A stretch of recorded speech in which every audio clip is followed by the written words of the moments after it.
Hello everyone, how you guys doing? Hopefully you guys are having a wonderful day, and today we're here with a Elves Slayer guide for old school RuneScape and my endless adventure to make as many guides as possible. So hopefully you guys enjoy. If you do, make sure to leave a like, and on top of that, there are tons of links that you can check out below to help support me on other platforms, and I'd appreciate that greatly. But with that said, let's go ahead and get into the guide. So to start, should you kill elves? In my opinion, I mean, I personally do. I think they're worth doing. Some people, if you're really going for XP or bossing or something else, you might be like, I'll throw that on the block list or skip list, whatever. It's a shorter task. I feel like that is the pro of it. It doesn't take too long, and it's not too terrible, so that's my selling point. As far as the requirements to even be assigned this task, you'll need Regicide completed on top of 70 combat. Elves are weak to melee and range. I'll only be showing melee in this guide because range isn't really too effective. Their attack style is melee and range as well, and their max hitting is 11.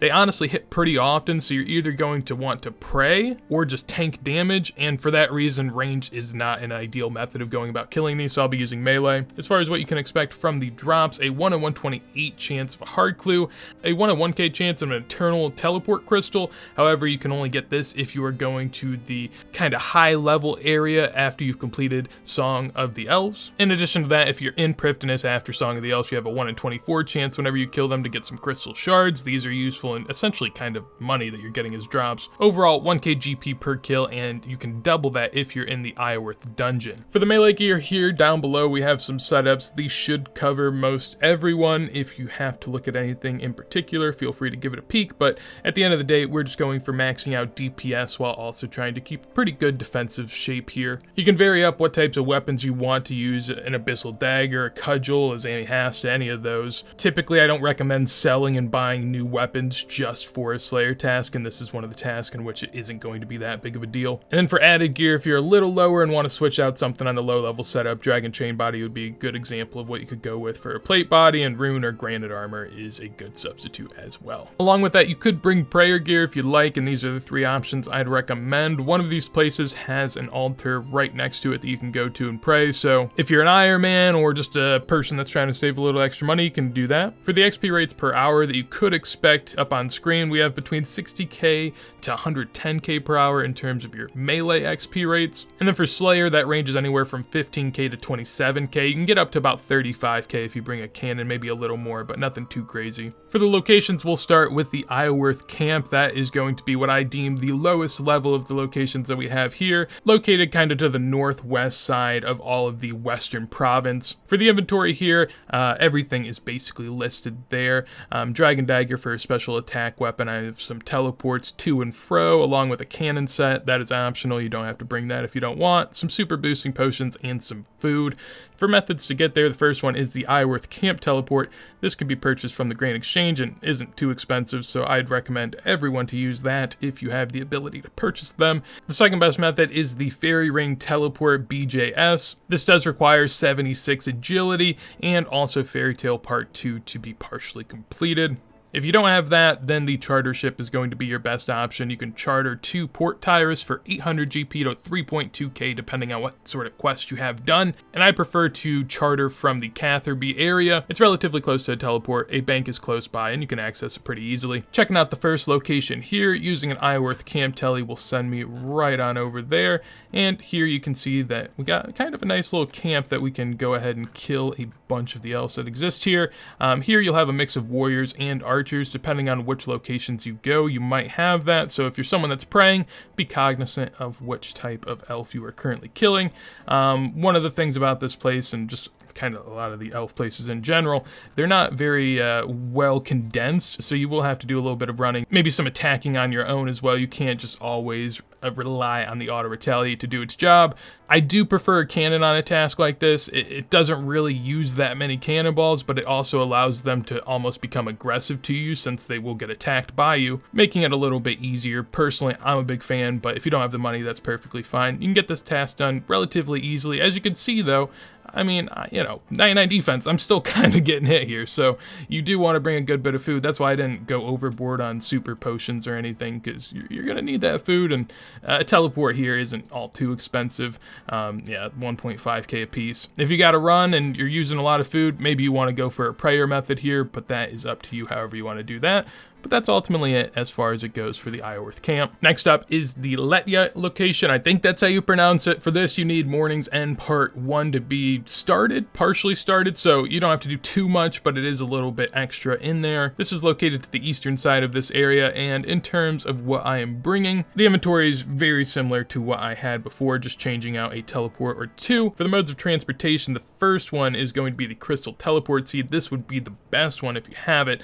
This can be obtained by killing the elves. If you haven't killed any, then you won't have it, but if you have killed some, then you should be able to have a decent abundance of them. And the other two methods of getting here are the same as before. The Fairy Ring BJS, which also requires Fairy Tale Part 2 completion or partial completion, and 76 agility, and the Charter Ship method, which again, you should come from Catherby Bank in my opinion, but whatever bank and charter ship fits your needs, go ahead and choose that. Nice little winding path to get there. If you've done any of the quest line, which you should have at this point, you'll know how bad it is, and you'll know the locations, but yeah, not the most fun. Personally, for me getting there, I'm going to use this Eternal Crystal Teleport and hop on over there right now.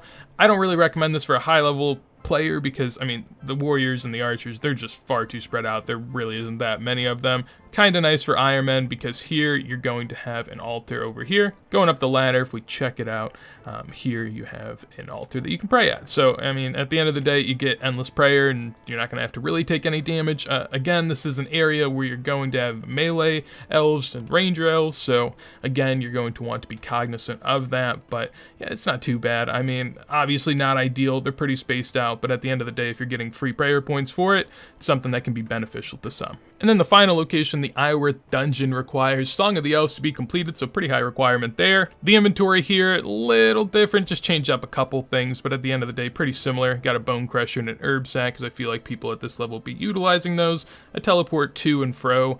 Also have some house tabs, just for kind of like recharging my stats and whatnot, and some super combat potions. Here, I condensed my potions down a little bit, just because I figured higher levels are more prone to do that.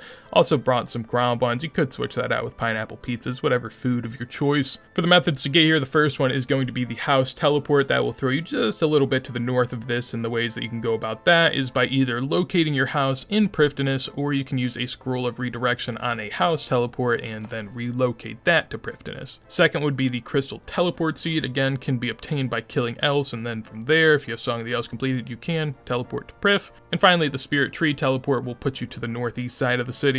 I don't think you'll have to use this, but maybe if it's your first couple times coming here and you haven't really adjusted to the area, then you might need to. So personally, using the teleport crystal again and then running to the southwest side of Prifddinas, we can find ourselves a little dungeon.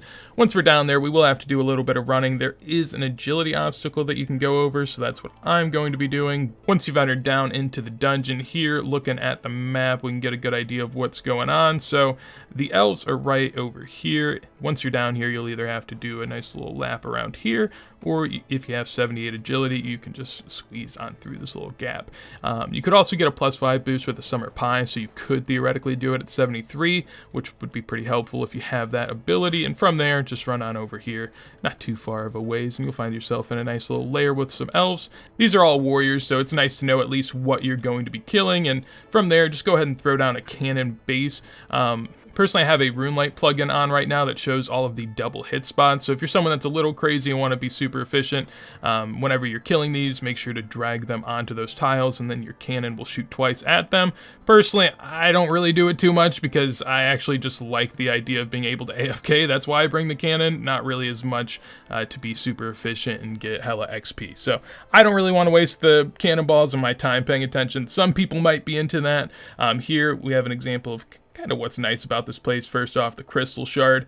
You get a bunch of these, and those are really useful for kind of just random Prifddinas stuff. And on top of that, you do have a chance at this teleport crystal, this eternal one, which is pretty pricey. You also get a bunch of regular crystal teleport seeds, so honestly really nice if you're trying to load up your bank on some of the modes of transportation around this area. But honestly, not too different than the rest. Just kind of hang out and soak up a little bit of damage. Again, pretty quick task, so you shouldn't be here for too long. So yeah, that is going to be it for this Elves guide. Hopefully you guys enjoyed. If you did, make sure to leave a like. Anything you want to see from me in the future, would love to hear it down below in a comment. And on top of that, if you want to see more videos like this as soon as I go live, make sure to subscribe. And with that said, hopefully you have a wonderful day, and peace.